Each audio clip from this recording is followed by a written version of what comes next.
پاکوړه خټک کې چې کومه دماکه شوې وه نو د هغې هسې حقیقت مخې ته راغی. د حمیدالحق یو رشته دار دی او هغې مکمل معلومات راوړي دي، مکمل حقیقت یې ښکاره کړی دی.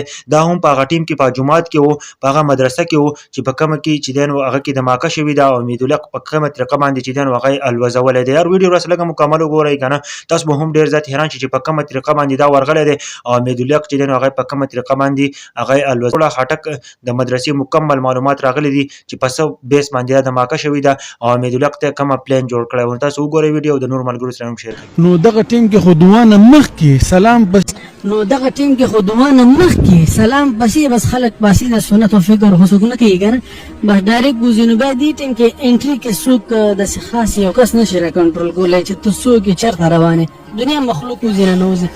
نو دغه ټیم کې هغه کم کس چې په موقع باندې هغه یې وویل چې په دې دروازه باندې مشر چې څنګه راوتو نو دی دا ټیم کې ورمنډه کړه، غاړه یې ورته وکړه د وروستو سایډ نه.